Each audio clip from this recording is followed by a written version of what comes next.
Hello, Marc here with the Valhalla Movement podcast, and today we've got one of my idols on the podcast, somebody who inspired, uh, believe it or not, the Valhalla movement, Simon Sinek, who is the author of two books, Start with Why and Leaders Eat Last. I know there's more to that title, or to both titles really, but you might recognize him as one of the most popular TED Talks that you've probably ever watched, where he talks about a concept that I really want to delve into today. And I know you've broadened your horizons, and the second book that you've written now, Leaders Eat Last, kind of takes this concept further. But how about we go into what the golden circle is, who you are, and what is this concept of the starting with why? Sure. So what I learned was that every single organization on the planet, even our own careers, always functions on the same three levels: what we do, how we do it, and why we do it. Mhm. Uh, and it's a biological imperative. It's not my opinion. It's based on how the brain works. Um, we know what we do. Some of us know how we do it, but very few of us can explain why we do what we do. And what I learned is all those leaders and organizations with the capacity to inspire, everything from Apple to Martin Luther King, every single one of them starts with why. Every single one of them leads with what they believe, not with what they do. Mm-hmm. What they do simply proves what they believe. And so I took this magical little astounding pattern and shared it with people, and it's had a profound effect on people who've learned to start with why. I mean, without a doubt. Obviously, I talk about Valhalla having started with that purpose. Some people don't know this about me, but I actually own a company called Why Simply Because. It's the marketing arm of what I do. But starting with why really speaks to people on another level, right? I mean, you use Apple as an example in your TED Talk, but there's so many other examples of the Wright brothers, or you Sure. go into Martin Luther King or whatever it is. But your new book also talks about some really interesting leaders that I want to bring forth. To me, the one that speaks to me the most is Captain Marquette.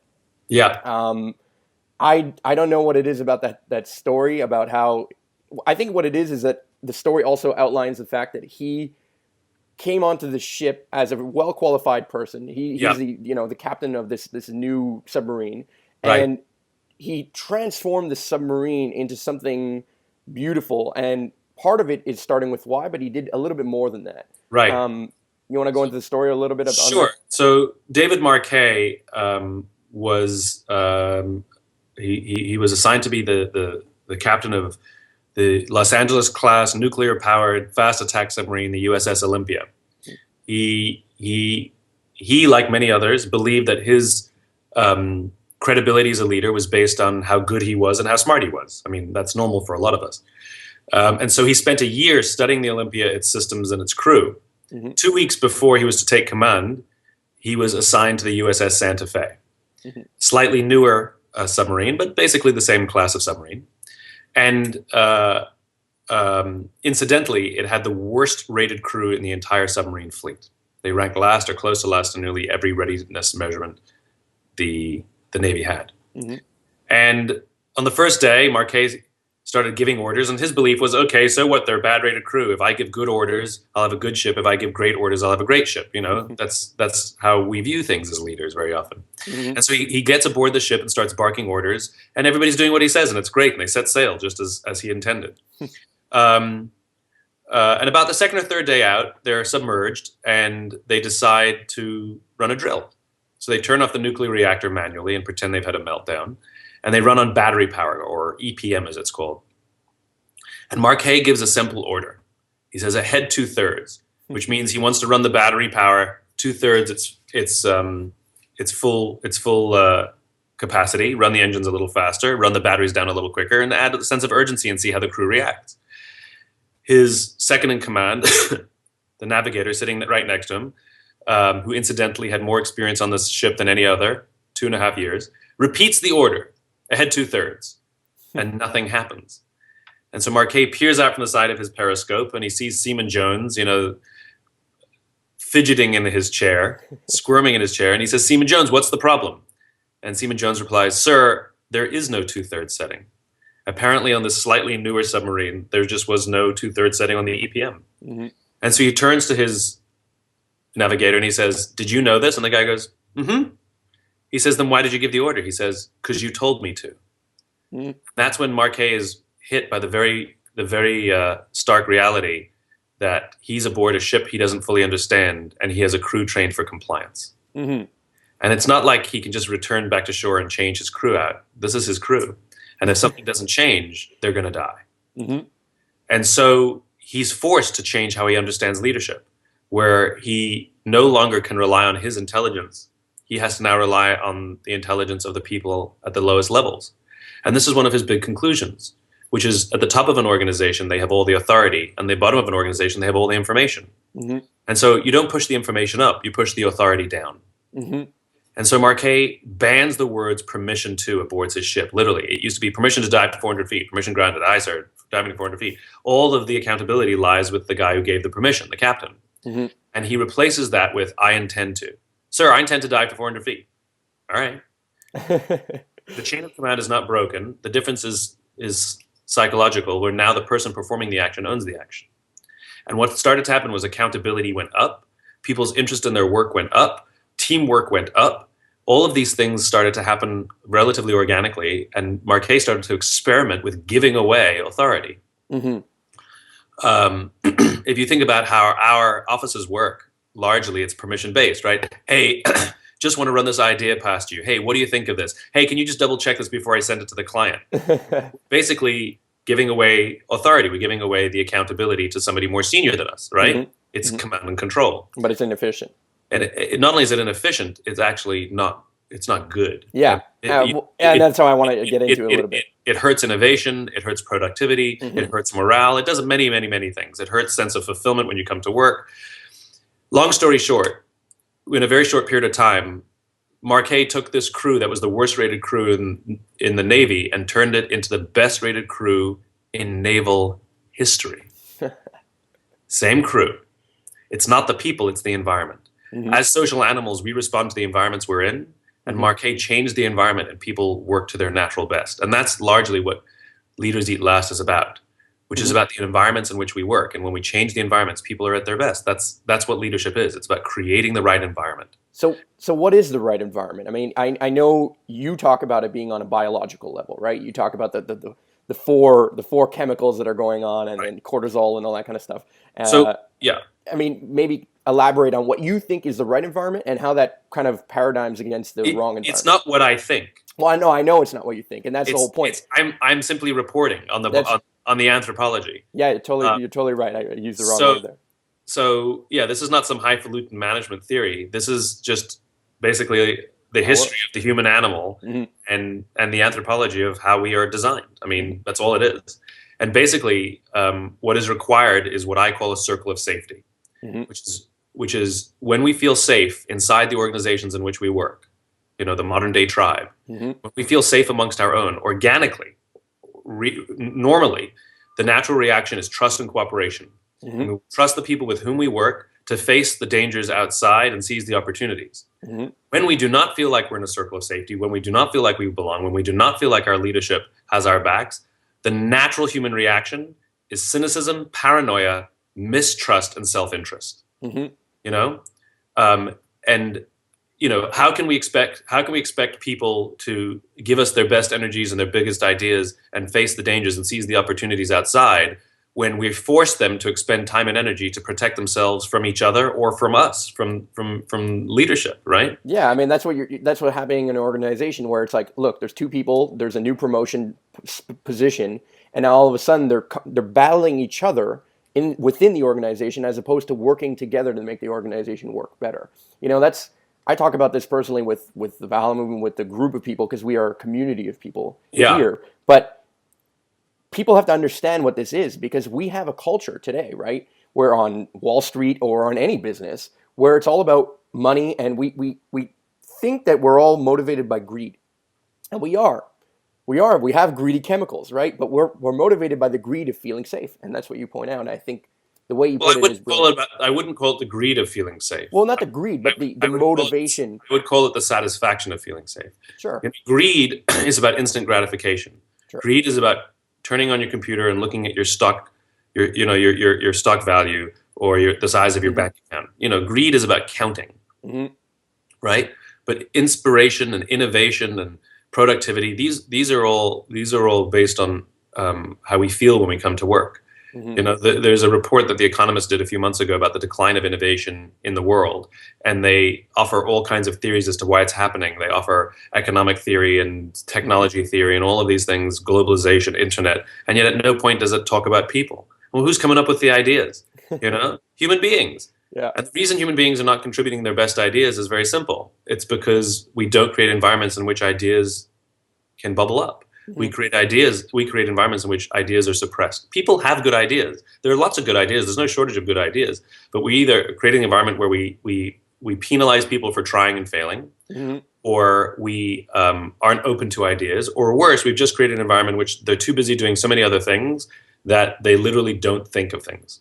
Mm-hmm. Any organization that uses layoffs, for example, as a first line to balance the books. Now, think about that for a second, right? You're going to ask somebody to go home and tell their spouse and kids, sorry, I've lost my job and have no income because the company had to balance their books for 1 year, right? This is what we're doing, right? Mm-hmm. Happening all the time. Layoffs have become so easy and have become such a normal reaction to balance numbers that it's literally destroying the very fabric of the environments in which we work best. So forget about the people who lost their jobs. Forget about them. What about the people who didn't lose their jobs? How do you think they feel coming to work? Do you think they feel safe knowing that simply to balance a number that they could be next because they didn't make it they weren't laid off this time, but they might be on the chopping block next time? Mm-hmm. Forget about the people who left. The people who stayed are hardly inspired Mm-hmm. and thrilled and motivated to give you their best. Of course. They're just not. Mm-hmm. And that is not because they're bad people. It's because the environment has fundamentally been destroyed by leadership. I wouldn't call it leadership. I would call that management. You can't lead a company. You can only run a company. You have to lead people. Mm-hmm. And that's a very big misconception. I mean, it's backwards thinking from my understanding of it. It's basically thinking from the golden circle that you kind of you've coined. It seems like people are thinking from the outside in, right? They're not thinking about the why, the purpose, and who they are, and why are they in that position of leadership or management or whatever it is, and what is really motivating them to do this, and what is their company really about? What are they trying to do here? Right. Whereas what they're looking at is that greedy number. Oh, our stock prices are here, or our sales are here, and we're motivated. We think that that's what, like, oh, we're a good company because we make big sales. No, we're not we're not contributing to the world because of our sales. Nobody's going to remember how much we made in the third quarter of 2013. What we're going to remember is what your legacy is. What is the legacy of the company? What is the company really trying to achieve, and why is it trying to achieve? Right, but we don't need to sound like crazy idealists, and we don't need to sound all ooey gooey. And this doesn't need to sound like the 99% movement. That's all of the things that you're saying are right and good and true. Right? Mm-hmm. But put the altruism aside for a second. Yeah. It's good for business, which is capitalism works better when we prioritize the safety of the people inside the organization. Mm-hmm. The organizations that outperform the competition on a regular basis, not on a quarterly or annual basis, but for decades, the reason Costco frustrates the heck out of Sam's Club on a regular basis, the reason Apple frustrates the hell out of their competition, the reason Southwest frustrates the heck out of their competition, the reason WestJet frustrates the heck out of Air Canada, right? Yeah. The reason these companies are actually better companies on a numbers to numbers basis, from a loyalty of customer basis, on an ability to innovate basis, is because they prioritize the human being over the number. In other words, the things that I'm talking about are not some crazy, spoutings of some crazy idealist. This is how capitalism works best. Mm-hmm. So is that the right environment? Is the right environment all about prioritizing people over profits, thinking long-term versus short-term, and always considering the group and the people within the group, of course? Always. Great leaders will always sacrifice the numbers to save the people, and would never sacrifice the people to save the numbers. Mm. And so I'm assuming you go around to corporate events, or you talk to you must consult corporations on all these kind of things all the time, right? I mean, they must come to you looking for answers in either in shambles or even in a position of strength, but saying, hey, how can we continue to make this last? And I'm assuming this is what you tell them. My message is consistent internally or externally. Yes, it is. So here's my question. I want to go into bigger picture. Okay. Do you think this is going to change? We have problems in the sense that most organizations do not start with why. Most organizations are not protecting the people within their organizations, right, and are thinking about the bottom line and the short-term profits. And we seem to be in a world where everything is kind of environmentally, okay, this is where I'm coming from it, and even socially, and all these 99% movements and all these things are coming about because of right, this problem. Right. Yeah, now, of course I believe it's going to change. Otherwise I wouldn't do it. I guess so. It would be a sort of a very frustrating and fruitless life to live, you know. But if I believed I was destined for absolute failure. I believe in what I'm doing, and I believe, and the good news is there are many people joining this movement, you know, in all different industries and all different walks of life. Do I believe I can do it alone? No, of course not. I have one piece of a jigsaw puzzle. Yeah. And the picture will start to form when many other people bring their pieces and place them on the table and they fit together. You know, individuals like yourself, large organizations like Barry Waymiller or NextJump or WestJet or all of these companies who serve as the example, you know, they are all bringing their pieces to the table and say, we believe. And the more of us who put our pieces on the table, the picture will emerge of a world that is very different to ours today. I don't really have an issue with organizations that prioritize numbers over people. The issue I have is the balance of organizations that we have today that prioritize numbers over people. It's way too many. Yeah. A few of them is fine. It's not that upsetting to an economy. And for some people, those are good short-term investments. You know, they have their place. It's the extreme imbalance. You know, not all. It's kind of like alcoholism. You know, drinking is not bad. Drinking too much is bad. Yeah. You know, gambling is not dangerous. Gambling too much is dangerous. I'm talking about the addiction to power, the addiction to money, the addiction to short-term gains, the addiction to the short-term thrill, like gambling, alcoholism, and the rest of the vices that consume the lives of human beings. So you talk about this in your book. I'm talking about balance. Ours is a world out of balance.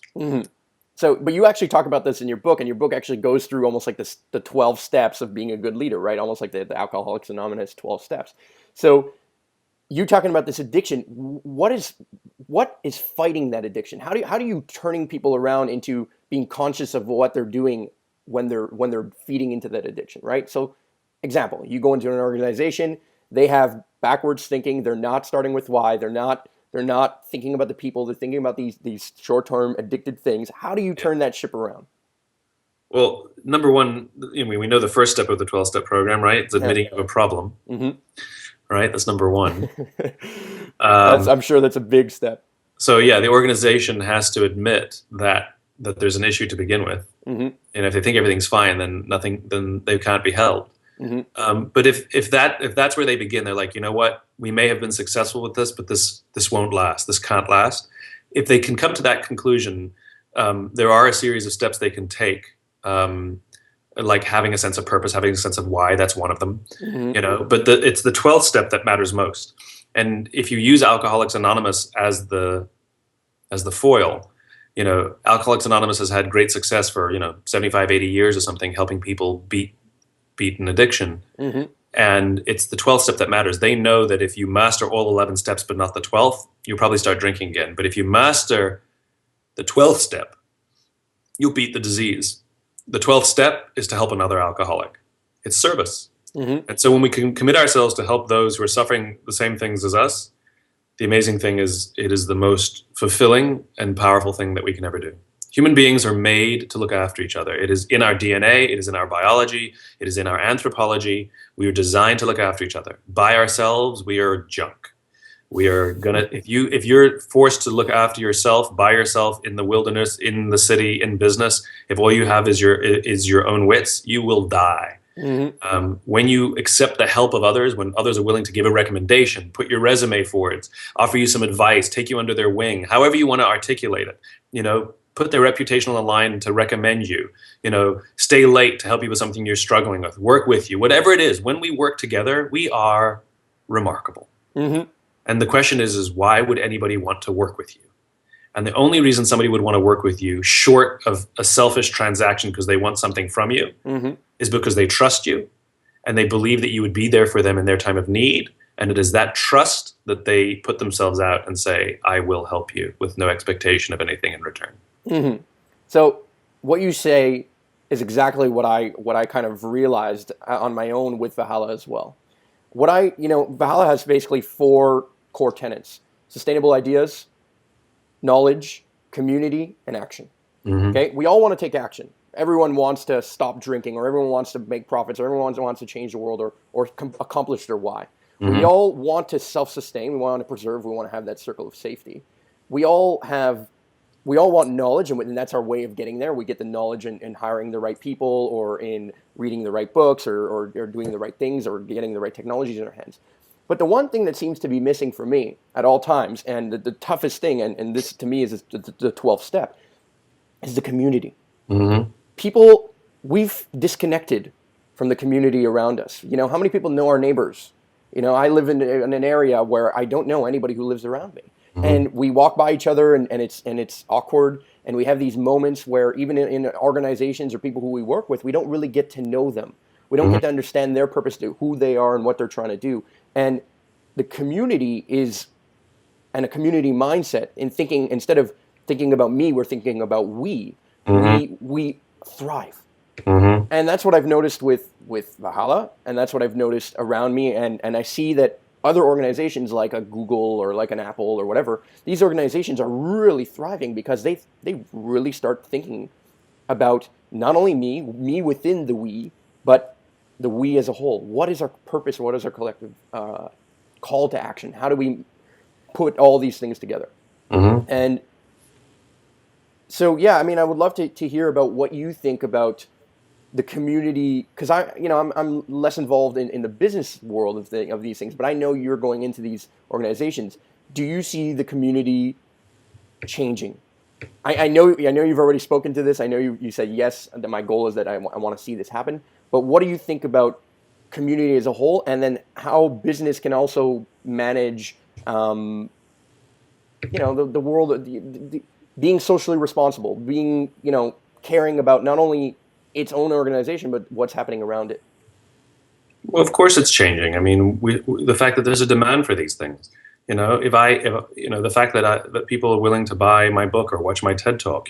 If I had this message in the 1980s or 1990s, I wouldn't be sitting here talking to you. There would be no interest. There'd be no demand. Mm-hmm. So the rules of economics still apply. The fact that there's a demand for these things produces a supply for these things. So yeah, I mean, the fact that I exist and the fact that there are others like me that exist that are preaching the same cause, I think is a degree of proof that there's a need for it. So what if I ask you another question? What do you think the best way to create that circle of safety is? What do you think the best way of creating that group mentality, that community is? Each of us has the opportunity to be the leader we wish we had.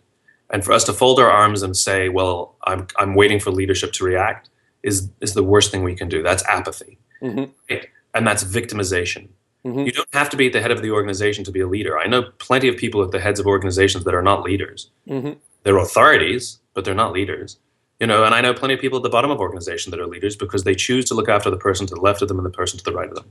And we have the responsibility to be leaders, to come to work every day and worry about the people to the left of us and the people to the right of us and ensure that they're happy and they're safe. Mm-hmm. And that may come at an expense. You might get your head chopped off. You might get in trouble for doing these things. That's what makes you the leader. You lead. You went first. So if you desire to see the world change, then the responsibility we have is to stand up and be the leader we wish we had. Absolutely. I mean, couldn't have said it better myself. What about our responsibility to be a follower?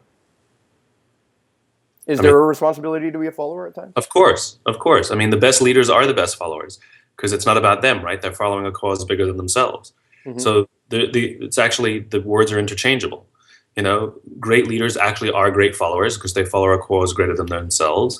And great followers become leaders because they take it upon themselves to translate the cause into some sort of purpose for themselves. So the terms are simply perspective. They are actually the same thing. I The love best that. leaders are the best followers, and the best followers are the best leaders. I love that. I couldn't have said it better myself. I'm going to plug your book, or if you want to plug your book and anything you guys are you and the people who are working with you, who I know also believe in your collective why. What are you guys doing? Where Uh, can they find your book? Where can they learn more about this? the book is available at fine bookstores everywhere, and some not so fine ones, I guess, um, in all the usual places that you like to buy books. Hmm. I'm active on Twitter at Simon Sinek. Facebook. Our website is startwithwhy.com for Hmm. people who want to learn their why. We have a fantastic why university, and we just came out with a new version of it called the Facilitators Edition I for saw people that. for people who are in the business of helping other people find their why. Hmm. Coaches and consultants and brand consultants and things like that. We have a tool to help them help their clients. That's So beautiful. I'm very proud of that. Yeah, I think that's a great step because there's only so much you can do going around to every single Correct. organization. But if you create a whole bunch of people who understand what you're doing and how you're doing it, then it will spread like it's a movement. Yeah. That's the goal. That's the goal. I mean, I think you're doing a fantastic job at it. I appreciate your time. I appreciate, I mean, just keep at it. Hey, We love what you're thanks, doing. thanks I for hear about your name all the time. I seriously Thanks for hear it helping all me the time. spread the idea. I'm fully aware that I wouldn't have the opportunity to spread these ideas without the generosity of people like you. So thank you very much. I appreciate it.